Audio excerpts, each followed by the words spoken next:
जय हिंद दोस्तों, आप सभी का बहुत बहुत स्वागत है। आज हम एसएससी हिस्ट्री पीवाईक्यू देखेंगे। इसमें टॉप 20 क्वेश्चन के साथ साथ एक्सप्लेनेशन भी देखेंगे, इसलिए आप सभी पेन कॉपी लेकर बैठ जाएं। इसमें हम बहुत सारे इंपॉर्टेंट पॉइंट डिस्कस करने वाले हैं जो आप नोट डाउन करेंगे, जो कि एग्ज़ाम में पूछे जा चुके हैं। वो सारे सारे पॉइंट इसमें हैं। यह जो टॉप 20 क्वेश्चन है, इसमें बहुत सारे एक्सप्लेनेशन है, इसलिए यह बहुत इंपॉर्टेंट है आपके एग्ज़ाम के लिए। चाहे वो एसएससी हो या रेलवे हो, इस सभी एग्ज़ाम में काम आएंगे। चलिए आज के पहले प्रश्न से शुरू करते हैं। और हाँ, कोशिश कीजिए कि मेरे साथ आप भी आंसर करें और वीडियो के अंत में ज़रूर बताएं कि आपने कितने क्वेश्चन सही किए हैं। चलिए शुरू करते हैं। तो सिंधु घाटी सभ्यता का प्रमुख बंदरगाह शहर कौन था? ए कालीबंगन, बी लोथल, सी राखीगढ़ी, डी धोलावीरा। तो सिंधु घाटी सभ्यता का प्रमुख बंदरगाह शहर कौन था? तो वो था लोथल, यानी कि ऑप्शन बी। वहीं कालीबंगा कालीबंगा जो है वो राजस्थान के हनुमानगढ़ ज़िला में पड़ता है। वहीं लोथल गुजरात में, और जो राखीगढ़ी है वो हिसार यानी कि हरियाणा में है। और जो धोलावीरा है वो भी गुजरात के कच्छ में है। और जो कालीबंगा से है वहाँ से हल से जुता हुआ खेत का साक्ष्य मिला है। और लोथल से प्रमुख बंदरगाह हो गया, और हरियाणा से पक्की ईंटें। और जो धोलावीरा था वहाँ सबसे बड़े जलाशय मिले हैं। और उन्नत जल संरक्षण प्रणाली अगर बोला जाए कहाँ से मिला, तो वो धोलावीरा से ही मिला है। अब नेक्स्ट प्रश्न की ओर चलते हैं। जैसा कि आपने देखा, एक पॉइंट से इतने सारे पॉइंट बन रहे हैं, तो आप इसे ज़रूर नोट कर लें ताकि आपके एग्ज़ाम के लिए बहुत महत्वपूर्ण हो और आप एग्ज़ाम में अच्छे से कर पाएँ। नेक्स्ट, सांख्य दर्शन के संस्थापक कौन हैं? Option A Patanjali, option B Kapil, option C Gautam, option D Kumarila Bhatt. तो सांख्य दर्शन के संस्थापक कौन माने जाते हैं? तो सांख्य दर्शन के संस्थापक महर्षि कपिल माने जाते हैं, यानी कि option B.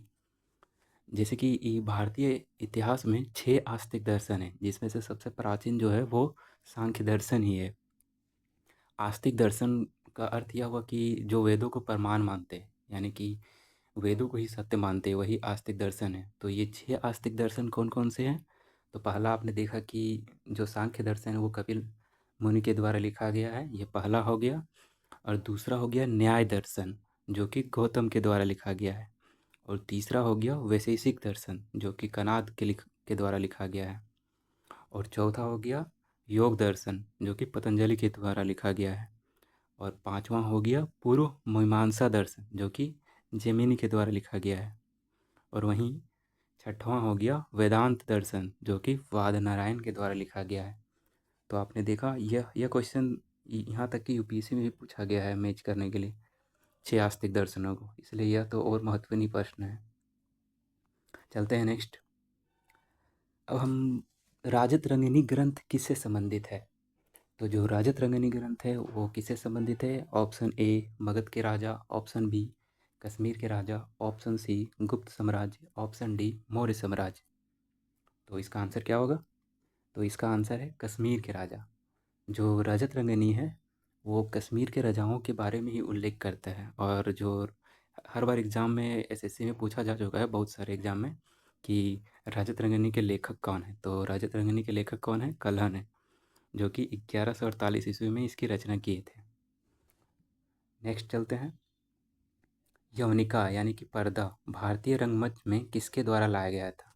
Option A Shaka, option B Parthian, option C यूनानी, ऑप्शन डी कुषाण। तो जो यवनिका है पर्दा भारतीय रंगमंच में किसके द्वारा लाया गया है? तो यूनानियों के द्वारा लाया गया था सर्वप्रथम। आगे चलते हैं। प्रारंभिक वैदिक काल की जानकारी किस वेद से मिलती है?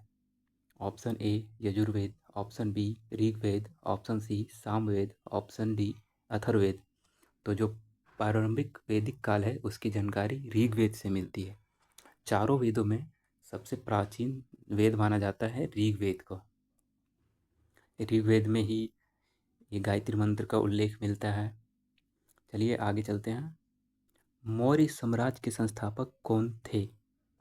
तो option A Ashoka, option B Bindusara, option C Chandragupta, option D Samudragupta. तो मौर्य साम्राज्य के संस्थापक किसे माना जाता है? तो मौर्य साम्राज्य के संस्थापक चंद्रगुप्त मौर्य को माना जाता है। चंद्रगुप्त मौर्य ने नंद वंश के जो अंतिम राजा थे धनानंद, उसको परास्त करके मौर्य साम्राज्य की स्थापना 321 ईसा पूर्व में किए थे। आगे चलते हैं। सिंधु सभ्यता का ग्रेट बाथ कहाँ मिला? Option A Harappa, option B Mohenjodaro, option C Lothal, option D Kalibangan. तो जो ग्रेट बाथ है यानी कि महान स्नानागार, वो सिंधु घाटी सभ्यता के किस स्थल से मिला है? तो वो मिला है मोहनजोदड़ो से मिला है। नेक्स्ट, अर्थशास्त्र ग्रंथ के लेखक कौन थे? तो option A Kalidasa, option B Kautilya, option C Panini, option D Banabhatta. तो अर्थशास्त्र ग्रंथ की रचना किसने की थी? तो इसकी रचना कौटिल्य ने की थी, जिसे चाणक्य बोला जाता है। इसी कौटिल्य, चाणक्य या विष्णुगुप्त, ये इन्हीं का नाम है तीनों। और जो अर्थशास्त्र है वो राजनीतिक और प्रशासन पर आधारित ग्रंथ है। यह भी एग्जाम में पूछा जाता है कि यह जो अर्थशास्त्र ग्रंथ है वो किस पर आधारित है। तो सारे नोट कर लीजिएगा, बहुत ही महत्वपूर्ण प्रश्न है ये आज के। आगे चलते हैं। कलिंग युद्ध किस वर्ष हुआ? Option A 300 BC, option B 261 BC, option C 150 BC, option D 100 BCE। तो कलिंग युद्ध कब हुआ? तो कलिंग युद्ध 261 BCE में हुआ था। और जो कलिंग युद्ध हुआ था वो किसके शासनकाल में हुआ था? तो अशोक के शासनकाल में हुआ था। और कलिंग युद्ध का जो उल्लेख है वो अशोक के 13वें शिलालेख में मिलते हैं। और इसी के बाद जो अशोक था वो बौद्ध धर्म अपना लिया था और इसके बाद वो धम्म नीति लाया था। नेक्स्ट, गौतम बुद्ध ने पहला उपदेश कहाँ दिया था? Option A Gaya, option B Sarnath, option C Kushinagar, option D Vaishali. तो जो गौतम बुद्ध थे उन्होंने अपना पहला उपदेश सारनाथ में दिया था। और जो उनका पहला उपदेश है वो धर्मचक्र प्रवर्तन कहलाता है। सिंधु सभ्यता की लिपि कैसी है? पढ़ ली गई है। Option B Sanskrit, option C अपठित यानी कि अभी तक पढ़ा नहीं किया है, ऑप्शन डी फारसी। तो जो सिंधु सभ्यता का लिपि है वो अभी तक नहीं पढ़ा गया है, यानी कि इसका सही उत्तर जो होगा वो होगा अपठित। नेक्स्ट, भारतीय उपमहाद्वीप में कृषि का सबसे पुराना साक्ष्य कहाँ मिला है? तो option A Lothal, option B Mehrgarh, option C Harappa, option D Dholavira.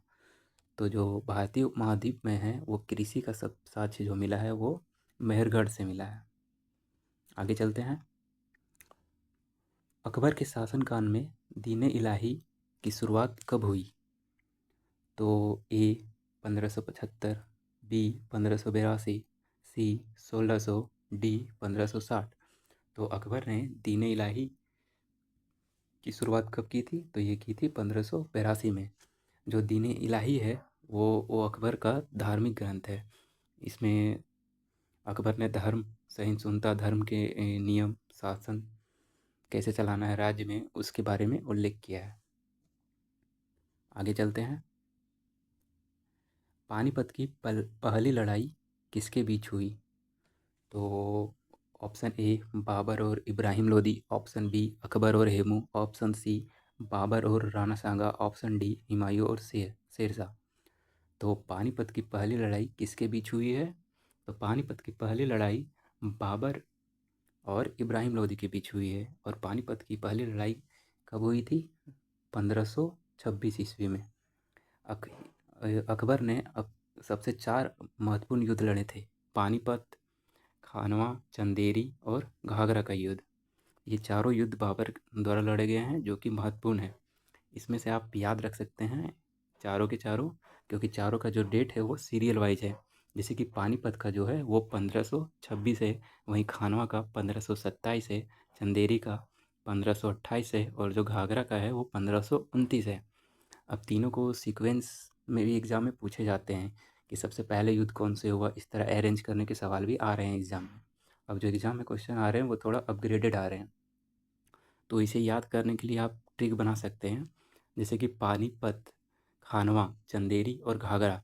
तो पानी पियो, खाना खाओ, चलो घर। पानी से पानीपत, खाना खाओ से खानवा, चलो घर से चंदेरी और घर से घाघरा युद्ध। इस तरह आप सीक्वेंस में इसे याद रख सकते हैं। और डिटेल में जानना है तो इसका पूरा हिस्ट्री का सेशन वाइज मैं थ्योरी स्टार्ट करूँगा जल्दी आप लोगों के लिए। आगे चलते हैं। गीत गोविंद के रचयिता कौन है? Option A Kalidasa, option B Jayadev, option C Tulsidas, option D Surdas. ये भी बहुत सारे एग्जाम में प्रीवियस ईयर में पूछ चुके हैं कि गीत गोविंद के रचयिता कौन है।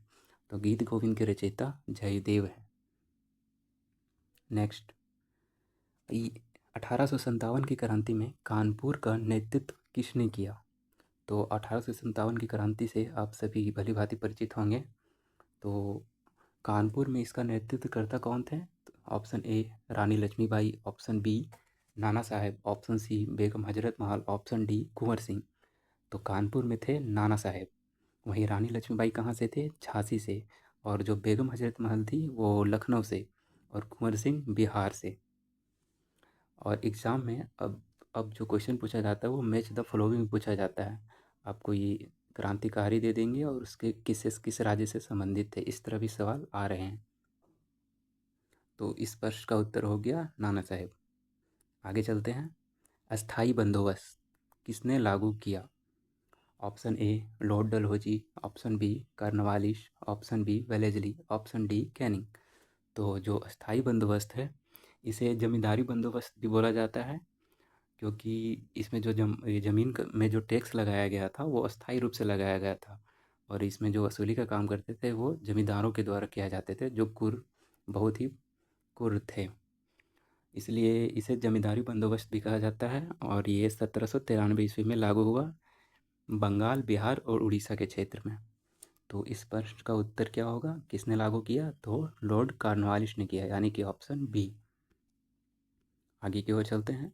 भारतीय राष्ट्रीय कांग्रेस के पहले अध्यक्ष कौन थे?